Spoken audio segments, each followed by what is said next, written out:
La copa no se rompió por accidente. Fue una de esas cenas que deberían haber sido tranquilas.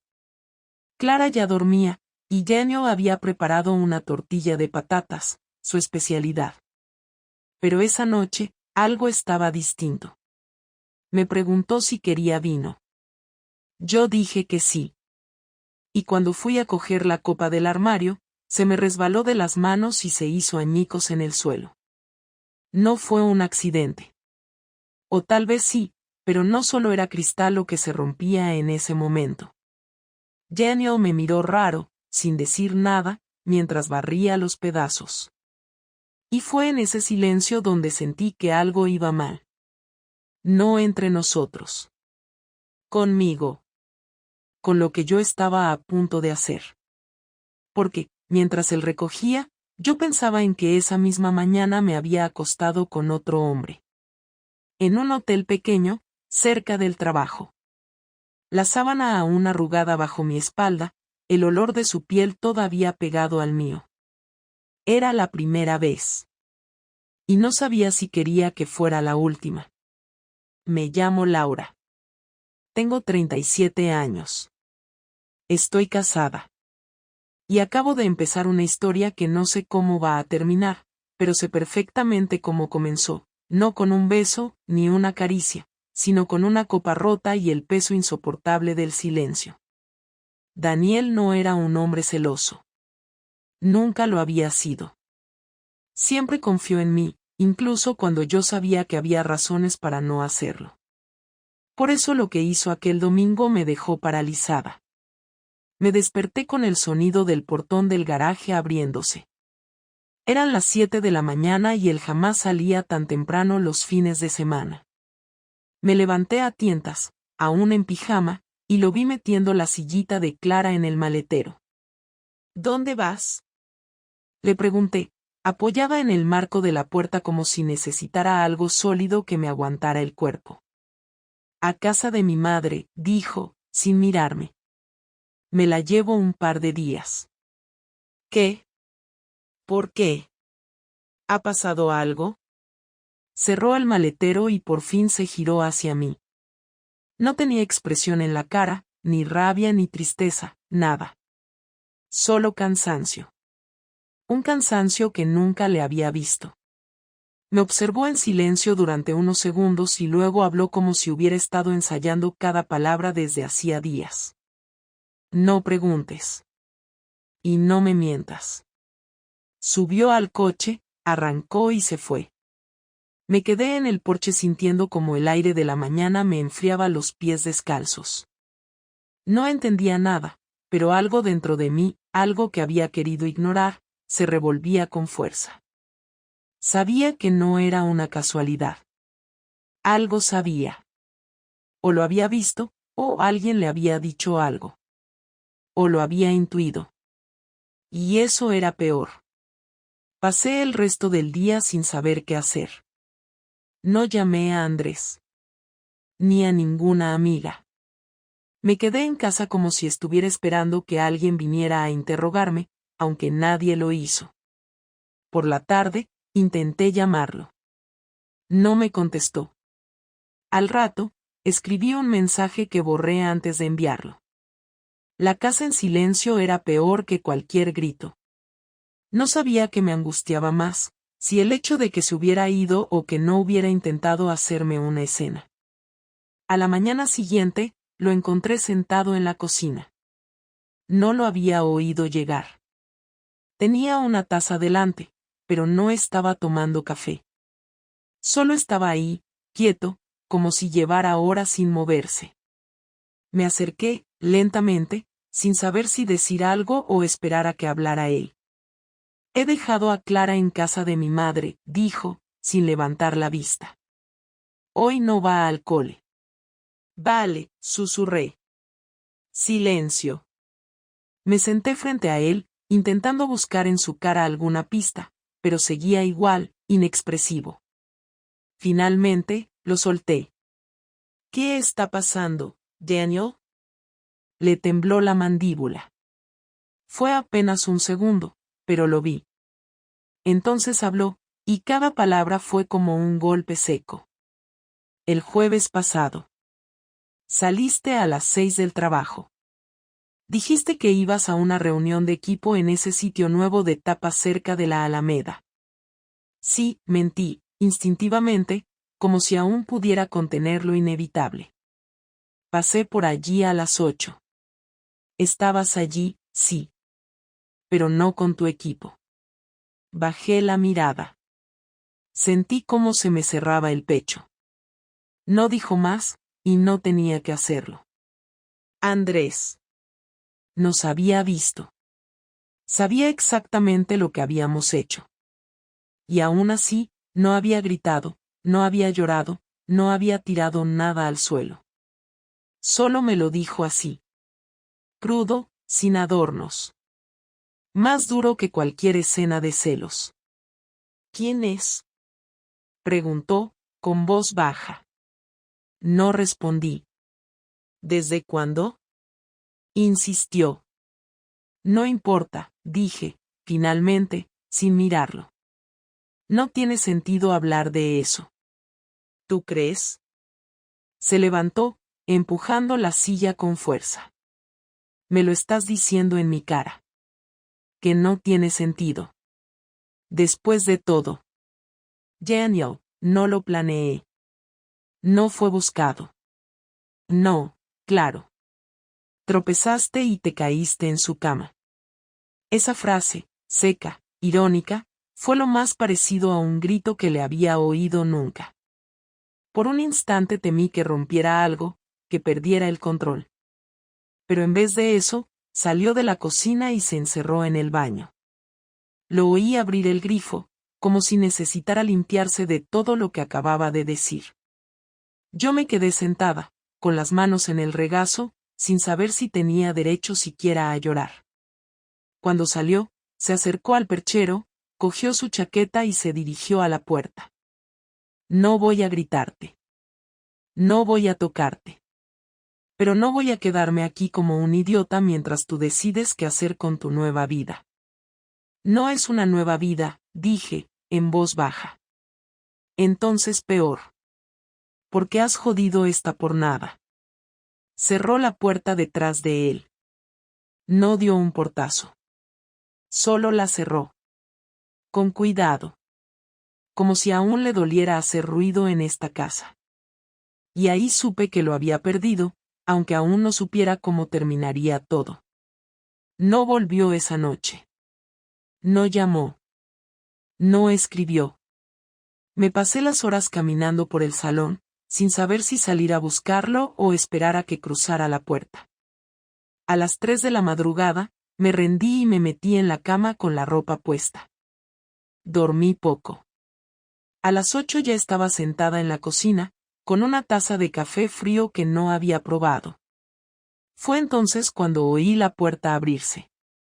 Entró como si viviera en otro lugar, como si esa casa ya no le perteneciera. Llevaba una mochila al hombro, la misma que usaba cuando salíamos de viaje con Clara. La dejó en el suelo, me miró apenas un segundo y habló. Vamos a hablar. Ahora. Asentí sin decir palabra. Nos sentamos, cada uno en una esquina de la mesa. No sabía por dónde empezar, y él tampoco parecía dispuesto a darme un respiro. Me miró con una mezcla de rabia y decepción. No necesitaba gritar. Su tono era bajo, controlado, pero cada palabra dolía más que si hubiese levantado la voz. Dime por qué. Sin rodeos. No me des discursos vacíos. Solo dime qué coño pasó. Respiré hondo. Sabía que cualquier cosa que dijera iba a sonar estúpida. Pero no podía callar más. Me sentía sola. No fue algo que busqué, simplemente ocurrió. Me sentí viva otra vez. Daniel soltó una carcajada seca. ¿Y yo qué era? ¿Un mueble? ¿El tipo que te cambiaba la bombilla y te llenaba el depósito del coche? No, no es eso, intenté decir, pero me interrumpió. Entonces explícame cómo pasas de tener una familia a follarte a un tío en un hotel como si no tuvieras nada que perder. Porque yo sí he perdido. He perdido todo. Intenté mantener la calma, pero me temblaban las manos. No sabía cómo explicarle que no se trataba solo de sexo, ni de Andrés, ni de un momento de debilidad. Era todo lo que habíamos dejado de ser. Las comidas en silencio, las noches cada uno con su móvil, los días que pasaban sin tocarnos. Pero en ese instante entendí que cualquier argumento que usara solo iba a sonar como una excusa cobarde. No quería hacerte daño, dije. Pues lo has conseguido igual, respondió, apoyando los codos en la mesa y cubriéndose la cara con las manos. Me has dejado como un imbécil, Laura. Me has quitado hasta las ganas de volver a casa. No estoy enamorada de él, dije, y al instante me arrepentí. Daniel levantó la cabeza. Tenía los ojos rojos, pero no había lágrimas. Eso lo hace peor. Si fuera amor, al menos tendría sentido. Pero lo hiciste por nada. El silencio se instaló de nuevo entre nosotros. Sentía que si hablaba un poco más, iba a vomitar. Él se levantó y empezó a caminar por la cocina. De vez en cuando se paraba, se giraba hacia mí, pero no decía nada. Hasta que se detuvo frente a la puerta y volvió a mirarme. ¿Él tiene pareja? No, contesté. ¿Sabe que estás casada? Sí. ¿Y le importa? No. Daniel negó con la cabeza y apretó los dientes. Claro. No es su familia la que se va a la mierda. Él solo te usa y te suelta. Pero yo me quedo con los restos. Me puse de pie, intentando acercarme, pero levantó una mano para detenerme. No te acerques. No quiero que me toques. No me hables como si esto fuera un malentendido. Daniel, escúchame.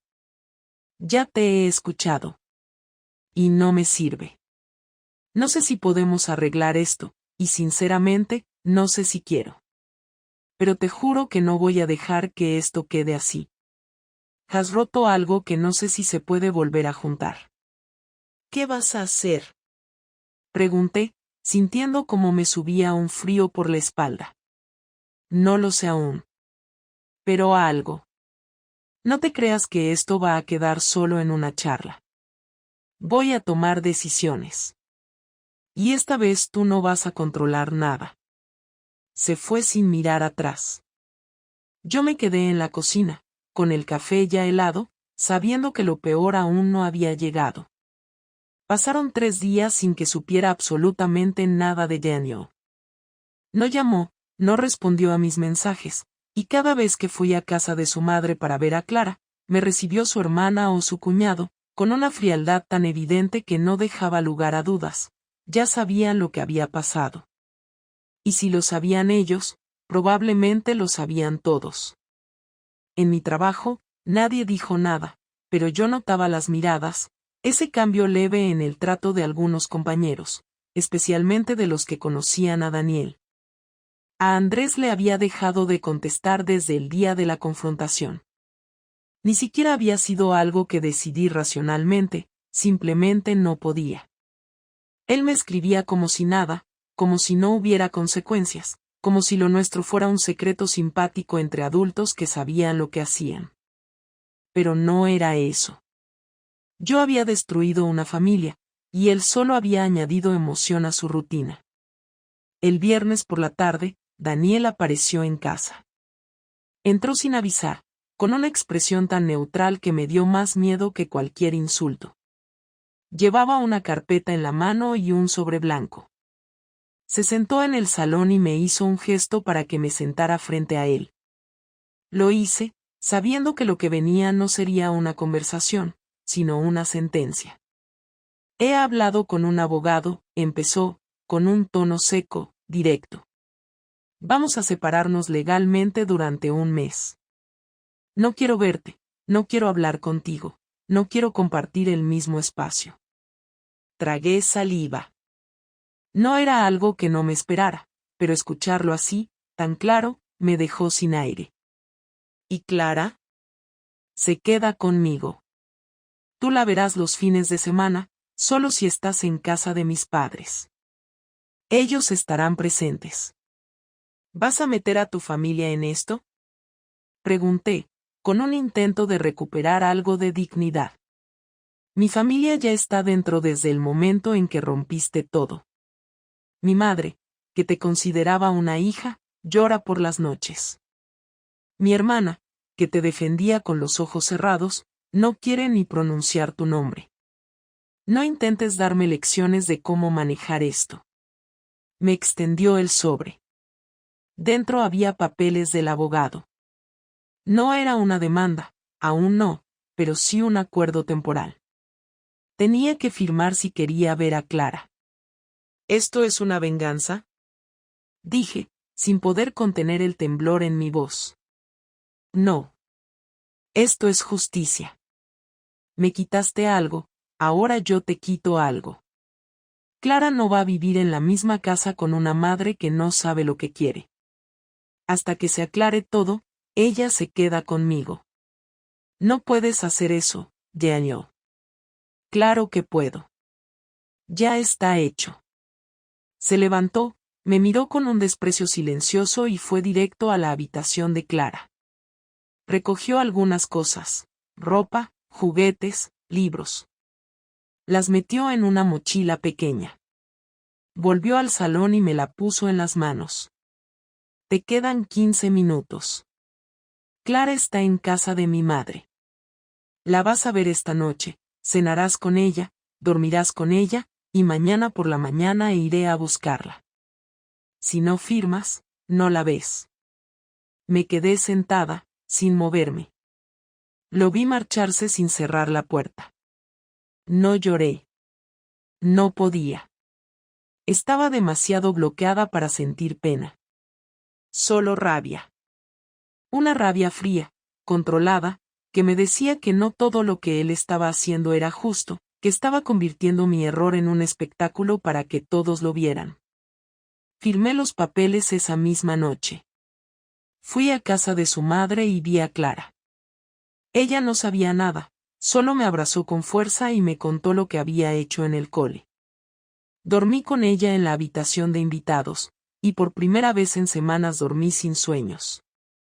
A la mañana siguiente, Daniel apareció puntual, ni un minuto más ni uno menos. Tocó el timbre y no entró. Solo esperó afuera hasta que Clara salió con su mochila. Ni me miró. Ni me habló. Ella me dio un beso y se fue feliz, sin saber que su vida ya no era la misma. Durante los días siguientes, Daniel empezó a mover los hilos de una forma que no me esperaba. Habló con la directora del colegio para notificarle que Clara estaría pasando más tiempo con él. Se aseguró de que la mayoría de nuestros amigos supieran lo que había hecho, pero siempre de forma sutil, sin gritarlo, sin dramatizarlo. Lo decía como quien informa que ha cambiado de coche. Con esa actitud calculada que más que venganza era humillación dosificada. Me enteré de que incluso había contactado con una psicóloga infantil para que Clara empezara sesiones. Decía que era por precaución, por si la separación le afectaba.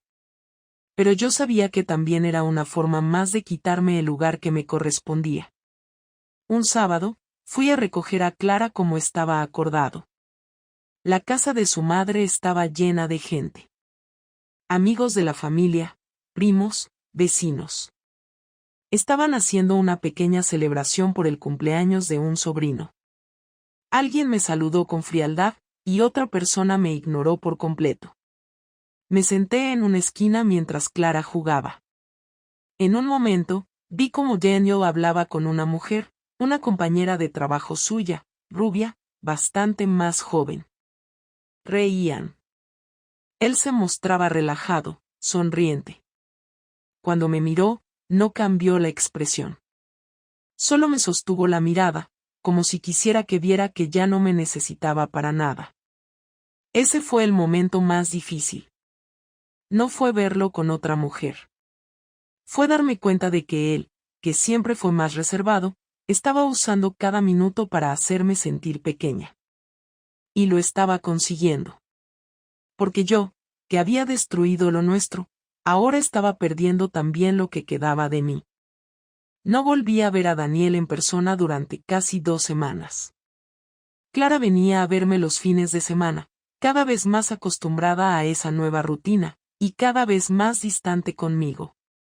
No era que me rechazara, pero yo notaba cómo se aferraba menos a mis abrazos, cómo hablaba de su padre con una alegría que me dolía porque no tenía espacio para mí en esos relatos. Andrés había desaparecido por completo, probablemente molesto por mi silencio, aunque tampoco hizo muchos esfuerzos por entenderlo. En el fondo, me daba igual. No podía pensar en él sin sentir vergüenza, rabia y una especie de desinterés que no había sentido al principio. Lo que me había arrastrado hacia él había desaparecido desde que todo se vino abajo. Ya no me ofrecía nada, ni atención, ni ilusión, ni consuelo. Era solo un error con nombre y apellidos. El lunes siguiente, recibí un mensaje de Daniel. Corto, directo, sin ningún gesto de cortesía. Tenemos que hablar. Esta noche. En casa. A las 8. Respondí con un vale que escribí sin pensarlo. Pasé el resto del día con el estómago encogido, sabiendo que ese tenemos que hablar no era una invitación a reconciliar nada, sino a poner un punto final o, al menos, a desenterrar todo lo que aún quedaba pendiente. A las 8 en punto, llegué a la que había sido nuestra casa. Estaba todo igual, pero a la vez distinto. Cada objeto me parecía colocado como una pieza en una escena deliberada. Daniel estaba sentado en el sofá, vestido como si fuera a salir. Me miró de forma neutra y me señaló con la cabeza la silla del comedor. Me senté sin decir nada. No había saludo, no había formalidades. Era como estar en una reunión donde cada uno sabe su papel. Él tomó un papel de la mesa y me lo puso delante. Era una propuesta de separación definitiva. No era legal aún, pero lo sería en cuanto ambos lo firmáramos. Había acuerdos claros sobre la custodia de Clara, el reparto de bienes, los horarios. Todo estaba calculado. Ningún espacio para la improvisación. ¿Eso es todo? Pregunté, intentando sonar firme, pero sin lograrlo del todo. No, respondió él. Eso es lo práctico. Pero quiero saber algo antes de seguir adelante. Asentí. Sabía que vendría. ¿Por qué ahora? ¿Por qué justo en ese momento de nuestra vida? ¿Qué cambió? Tardé unos segundos en responder. No quería repetir lo de la soledad, lo de sentirse invisible. Ya lo había dicho, y claramente no le había servido de nada. No lo sé. Empecé a sentir que todo estaba estancado. Que vivíamos en piloto automático. Sentía que tú ya no me mirabas, que solo compartíamos una rutina. ¿Y eso te daba derecho a engañarme? No. Lo sé. Solo, no supe cómo afrontarlo. Me equivoqué. Pensé que lo solucionaría sola. Pero no lo hice. Y tú tampoco hiciste nada. Yo. Soltó una carcajada corta. Yo trabajaba 10 horas al día, cocinaba, iba a las reuniones del colegio, hacía la compra, recogía a Clara del conservatorio. ¿Qué más tenía que hacer? Mirarme. Preguntarme si estaba bien. Te lo pregunté muchas veces. ¿Y qué hacías tú? Decías que estabas cansada. Que todo estaba bien. ¿Ahora resulta que es culpa mía? No estoy diciendo eso. Solo digo que llegamos a un punto donde ninguno hablaba claro. Tú no hablaste claro. Yo sí. Te dije que estaba agotado. Que necesitaba ayuda. ¿Y qué hiciste? Te fuiste a la cama con otro. No fue así desde el principio. ¿Cuánto tiempo estuvisteis viéndoos? Unos meses. ¿Cuántas veces? No lo sé. Varias. ¿Y nunca pensaste en mí? ¿En Clara? ¿En lo que podías perder? Claro que lo pensé. Pero no quería perderme a mí misma. Se hizo un silencio largo. Daniel bajó la mirada. Luego se frotó los ojos y habló con un tono más bajo. Yo no soy perfecto, Laura. Pero te quise. Mucho. Hice lo que creí que tenía que hacer para que fuéramos una familia. Y tú, sin avisar, sin hablar, destruiste todo. No fue sin avisar. Te lo dije muchas veces. Te hablé de lo que sentía. Tú no lo escuchaste. Puede ser, dijo, mirando al suelo. Pero si crees que eso justifica lo que hiciste, no has entendido nada. No supe qué responder. Sabía que tenía razón en algunas cosas, pero también sabía que había muchas heridas acumuladas desde antes. No había un culpable claro. Solo decisiones malas, momentos no hablados, emociones guardadas demasiado tiempo. ¿Qué quieres que haga? Pregunté. Nada. Solo quería verte la cara una última vez antes de firmar esto. Saber si en algún rincón de ti había algo de arrepentimiento real. Ya lo he visto. Eso es todo. Me levanté, recogí mi bolso y me dirigí a la puerta. Antes de salir, me giré. Sí me arrepiento. No solo por lo que hice. También por no haberlo hablado antes. Por habernos dejado ir tan lejos sin hacer nada. Demasiado tarde, respondió él. Ahora solo queda arreglar el daño. No para nosotros. Para Clara. Asentí. Salí de la casa sin mirar atrás. No lloré hasta llegar al coche. No porque él me hubiera humillado, sino porque había algo en su voz que ya no podía recuperar. El respeto. Y eso, más que el amor, era lo que realmente se había roto. Firmamos el acuerdo 3 días después, en una notaría pequeña cerca del centro. No hubo discusión. Cada uno leyó en silencio, firmó donde tocaba, y al salir, ni siquiera hubo un adiós. Caminamos por calles distintas como si nunca hubiéramos compartido una vida. Me monté en un taxi y no miré atrás. No porque no quisiera, sino porque sabía que no había nada que ver. La última vez que lo vi con Clara, estaban saliendo del conservatorio. Ella iba hablando sin parar y él escuchaba con esa cara de atención real que a mí me había costado tanto conseguir en los últimos años. No me vio, y preferí que fuera así. Ya no tenía ningún papel en esa escena. Solo era una figura que existía en la sombra de sus fines de semana, una madre a ratos, con una historia que pesaba más que cualquier excusa que pudiera dar. Los primeros días sola fueron un desastre. No podía dormir, comía sin ganas, iba al trabajo como un autómata. Nadie me preguntaba nada, pero todos sabían lo que había pasado. Intentaron ser neutrales, pero era evidente de qué lado estaban. Andrés intentó volver a escribirme una vez, sin saber aún los detalles de mi separación.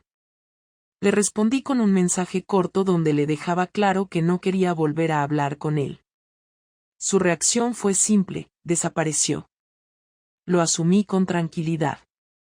No había nada que rescatar de ahí. Fue un capítulo más de algo que nunca debió empezar. Lo acepté sin más. Volver a estar sola con Clara fue extraño. La relación cambió. Era más cordial, más educada, incluso más afectiva en algunas cosas, pero algo esencial había desaparecido. La confianza plena. Yo la notaba midiendo cada palabra, dudando cuando me contaba algo, como si supiera que yo ya no era la madre incondicional que creía tener. Le expliqué lo que había pasado de forma sencilla, sin detalles que no le correspondían, pero no hizo muchas preguntas. Asintió, me abrazó, y volvió a su juego. No sé si fue madurez o bloqueo. A veces los niños entienden más de lo que uno cree, pero no lo verbalizan. Con el tiempo, empecé a sentir algo distinto. No era paz. Tampoco era alivio. Era más bien una especie de resignación lúcida. Aceptar que había tomado decisiones que no podía deshacer. Que había dañado a alguien que no lo merecía. Que había destruido una rutina que, aunque imperfecta, era estable. Pero también comprendí que no podía seguir castigándome cada día. Había hecho algo malo, sí, pero eso no me convertía en alguien incapaz de reconstruir su vida. Y eso es lo que empecé a hacer, sin grandes planes, sin metas claras. Empecé por ordenar la casa, tirar cosas que ya no tenían sentido, cambiar muebles, dar paseos sola sin mirar el reloj, escuchar música que hacía años no ponía. Pequeñas cosas, pero necesarias. Un día, Clara me preguntó si íbamos a volver a estar juntos. Le dije que no. Me miró en silencio y luego me abrazó. Fue la primera vez que lloré delante de ella desde la separación. No por Daniel. Por ella. Por lo que le había quitado sin querer. Por no haber sido más fuerte, más valiente, más clara. Fue también la primera vez que sentí que empezábamos a sanar algo entre nosotras. Muy despacio, pero con honestidad. Con Daniel no volví a hablar más allá de lo necesario.